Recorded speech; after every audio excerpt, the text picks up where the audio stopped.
Alhamdulillah, salatu wassalamu ala sayyidina Muhammad ibn Abdullah wa ala alihi ba'da.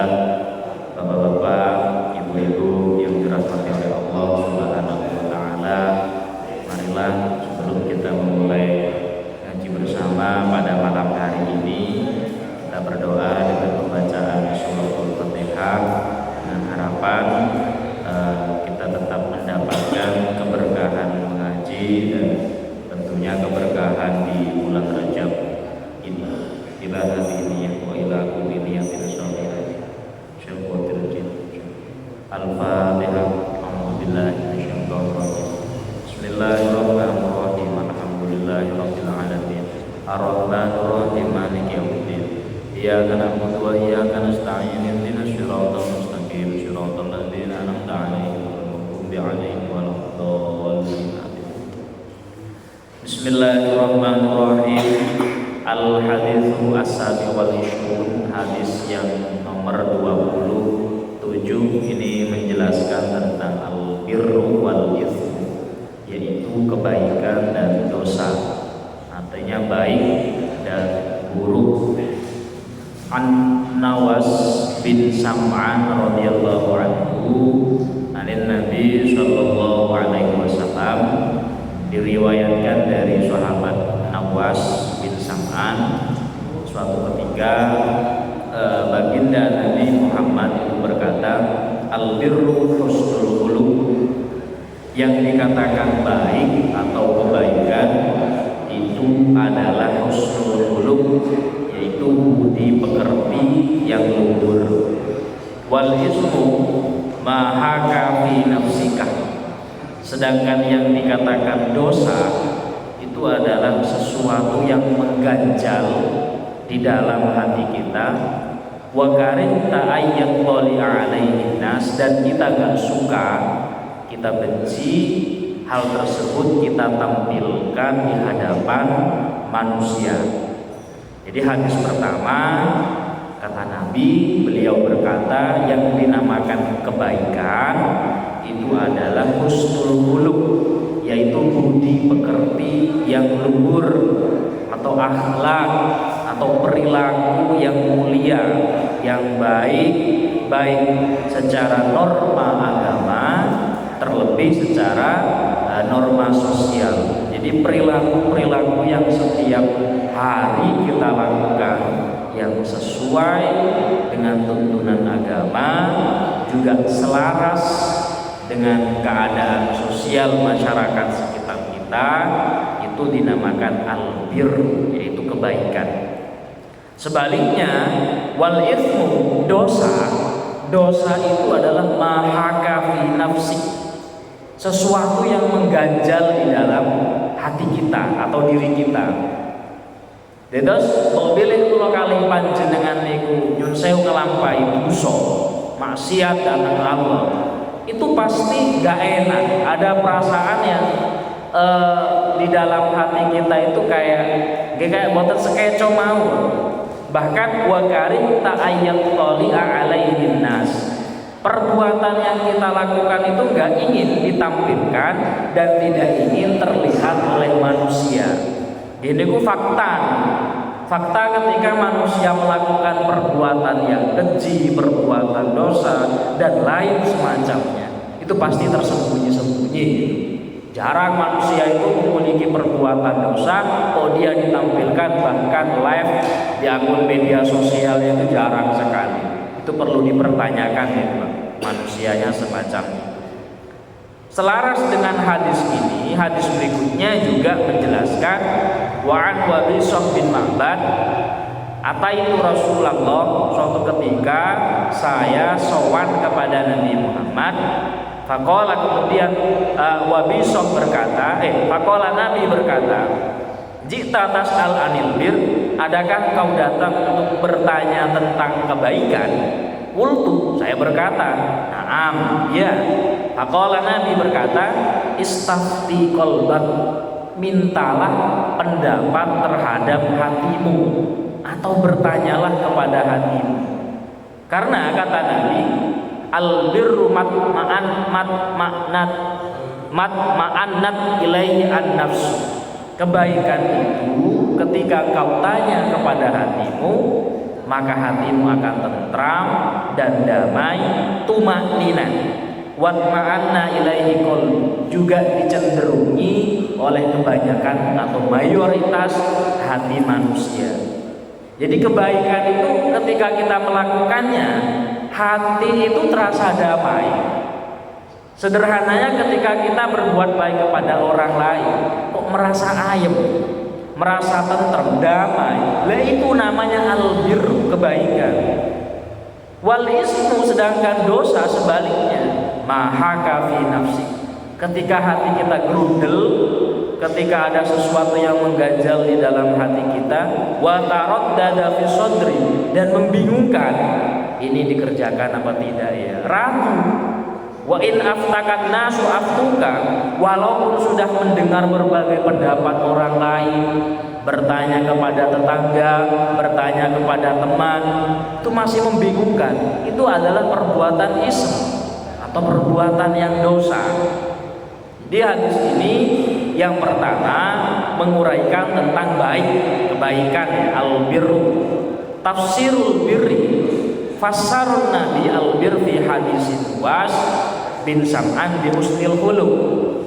Nabi menafsiri bahwa ditafsirkan dari perkataan Nabi, perbuatan baik itu lahir dari budi pekerti yang luhur atau norma yang diajarkan, yang dimiliki oleh manusia. Kemudian di hadis kedua dikatakan bahwasanya kebaikan itu idat ma'annat ilaihi an-nafsu wal qalbu. Ketika kita mengerjakan perbuatan tersebut, hati dan tubuh kita, hati dan pikiran kita, hati dan pribadi kita itu merasa damai. Yang saya misalkan kita membantu orang lain, itu kok kita merasa bahagia, jelas itu adalah perbuatan al-birru. Sebaliknya demikian, ketika kita ingin melakukan perbuatan buruk, korupsi misalnya, nggak mungkin dong korupsi terang-terangan. Nggak mungkin kita mengaku kepada masyarakat bahwasanya iuran RT, iuran masyarakat sekitar saya korupsi sekian, nggak mungkin. Itu bukan koruptor namanya itu. Itu orang agak setengah waras itu namanya. Ini korupsi kok ditampilkan itu nggak mungkin. Karena itu adalah perbuatan yang tercela, itu adalah maksiat, dan tentunya dilakukan secara diam-diam. Dan ketika orang melakukan perbuatan maksiat, ketika orang melakukan perbuatan yang melanggar norma-norma sosial, itu biasanya sembunyi-sembunyi dan diawali dengan keraguan. Kenapa ragu?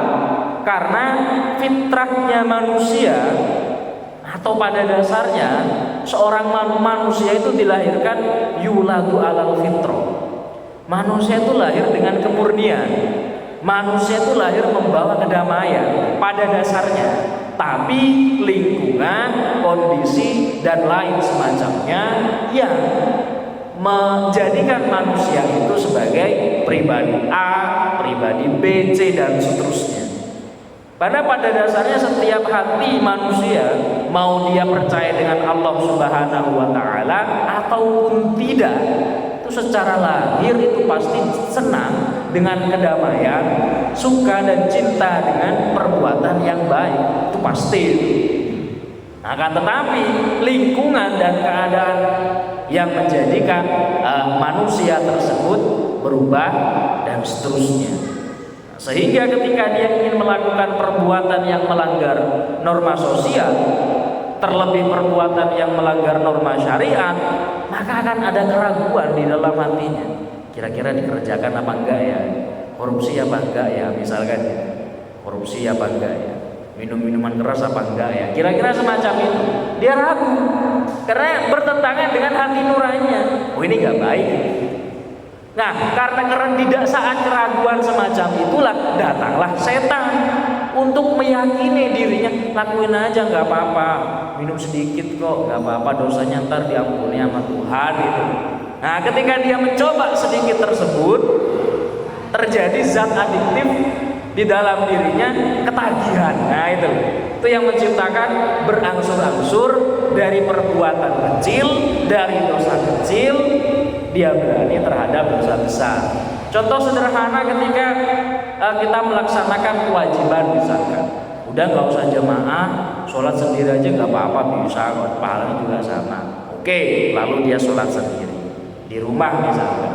Ketika di rumah merasa malas, setan membisikkan lagi, udah nggak usah sholat, nggak ada yang lihat kok. Ya kalau di masjid, kamu di belakang sendiri nggak sholat, terpantau oleh CCTV dan lain semacamnya. Akhirnya dia berani meninggalkan sholat dan seterusnya. Jadi perbuatan dosa, perbuatan yang melanggar baik itu sosial maupun agama yang dilakukan oleh manusia itu pasti diawali dengan keraguan, karena bertentangan dengan fitrah, bertentangan dengan batin asli dari manusia. Nah, kebaikan itu yang pertama adalah kebaikan yang didasari oleh pekerti atau akhlak budi pekerti yang luhur.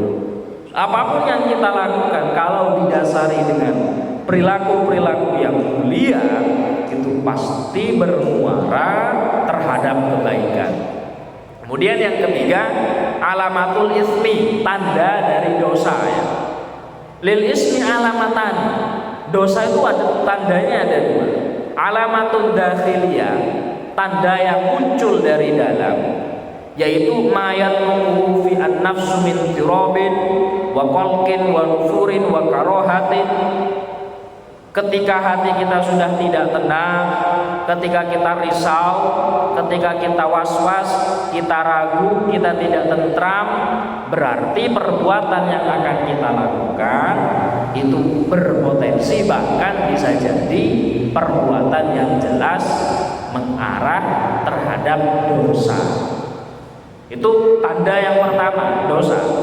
Jadi mobilnya kula kalih jenengan nglampahi nopo kemawon, kok manahipun boten tenang, kemerenteng, kemerungsu, was-was, ragu dan lain semacamnya, bisa jadi perbuatan itu memang berpotensi menjatuhkan kita ke dalam lubang dosa. Itu alamat atau tanda ad-dakhiliyah, tanda yang pertama dari unsur hati kita. Kemudian wa alamatul kharijiyah, tanda yang kedua dari perbuatan dosa, wa hiya karahiyatu ittila'i wujuhin nas. Kita nggak mau perbuatan itu ditampilkan atau terlihat oleh orang lain. Nyun sewu, nggak mungkin ada orang ujuk-ujuk datang ke masjid berdua lalu melaksanakan perbuatan tidak senonoh hanya agar ingin terekam CCTV atau hanya ingin viral dan lain semacamnya. Itu udah nggak waras orang kayak gitu. Karena perbuatan dosa itu biar bagaimanapun sama dengan aurat, aib nih, harus ditutupi. Lah kok ini diumbar, berarti orangnya nggak waras. Karena dosa itu karahiyati ittila'i wujuhin nas wa amsali, adalah perbuatan yang tidak ingin diketahui, tidak ingin tampak oleh orang lain. Tapi mungkin karena sudah akhir zaman, zaman yang sudah semakin rusak, ketika orang melakukan perbuatan dosa bukan malah ditutupi, tapi bangga, kemudian diviralkan, dan dengan keviralannya dia bangga juga. Itu perbuatan yang luar biasa gitu.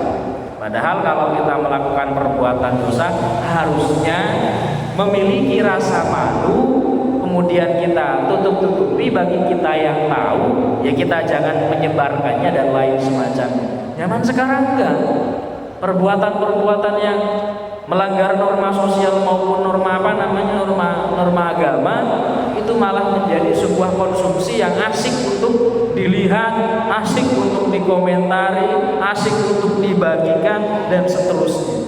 Itu ya tanda-tanda dari kiamat, mungkin salah satunya semacam itu. Mungkin ya. Nah, padahal yang namanya dosa itu tadi sesuatu yang harusnya itu disembunyikan. Berbeda dengan kebaikan itu. Fa idza jitama'at alamatani, wa kana al-ismu muntakiron min fa'ilihi kana hada 'alal maratib ma'rifatul ismi indal istibah. Kalau dua tanda ini sudah ada di dalam diri kita, kita ragu untuk melakukannya, perbuatan tersebut kita was-was, lalu kita nggak ingin perbuatan itu diketahui orang lain, itu bisa divonis bahwa perbuatan tersebut adalah perbuatan dosa. Kembali lagi kepada hadis yang menerangkan idat ma'anna qalbak fahuwa al-birru. Jika perbuatan itu bisa perbuatan perkataan apapun itu bisa menenteramkan hati kita, bisa mendamaikan hati kita menjadi tumaknina, maka itu adalah perbuatan baik. Sebaliknya, kalau nanti hati kita itu merungsung, was-was, ragu, galau dan lain semacamnya untuk melakukan perbuatan tersebut, maka jelas itu adalah perbuatan yang berpotensi atau perbuatan yang memang benar dosa adanya. Oleh karena itu hati itu nggak pernah bohong, hati itu tidak pernah bohong. Jenengan bohong mau seperti apapun, hati itu nggak pernah semacam itu. Karena tempat yang paling bisa dituju ketika berzikir kepada Allah Subhanahu wa Ta'ala yang tidak bisa digoda oleh setan itu adalah hati. Oleh karena itu Nabi mengatakan istafti qalbak, ketika ragu tanyalah kepada hatimu, kira-kira mantep apa mboten. Lele mboten mantep ya pun dilampahi keranten mangke anjrek ibu datang perkawis sing dosa. Tapi nek pun mantep ayem tentrem di bismillah dipun lampahi. Karena apa? Gini kata Nabi, hati itu enggak pernah bohong. Oleh karena itu ketika melakukan sesuatu kok kurang mantep, istafti qalbak, mintalah fatwa, mintalah petunjuk atau bertanyalah kepada hati kita masing-masing. Kita ngeten iki sae napa mboten? Kita ngeten iki ngawon napa mboten dan seterusnya. Itu karena Nabi hati itu gak pernah berdusta, dia akan selalu jujur. Makanya perilaku seseorang antara hati dan perilakunya gak sama atau ucapannya gak sama, itu bisa dikatakan sebagai pribadi yang munafik dan seterusnya. Jadi orang itu jangan jadi orang yang munafik biar gak terjerumus ke dalam perbuatan dosa. Salah satunya adalah bertanya kepada hati kita masing-masing. Dan agar hati kita selalu terproteksi murni, tidak tercampur dengan hal-hal yang lain, jadi syaratnya zikir, ingat kepada Allah Subhanahu wa Ta'ala. Perbanyak membaca istighfar, perbanyak meminta ampunan kepada Allah Subhanahu wa Ta'ala, perbanyak minta perlindungan dari setan, dan utamanya di hari-hari yang mulia dan di bulan-bulan yang memang dimuliakan oleh Allah Subhanahu wa Ta'ala seperti bulan Rajab ini, Syaban yang sebentar lagi menghadapi bulan Ramadan. Semoga apa yang saya sampaikan ada manfaatnya. Apabila ada kurang lebihnya secara pribadi kami mohon maaf yang sebesar-besarnya, dan semoga keberkahan bulan Rajab bisa menyampaikan kita hingga ke bulan Ramadan yang akan datang dalam keadaan yang sempurna dan sehat. Ihdinas siratal mustaqim. Assalamualaikum warahmatullahi wabarakatuh.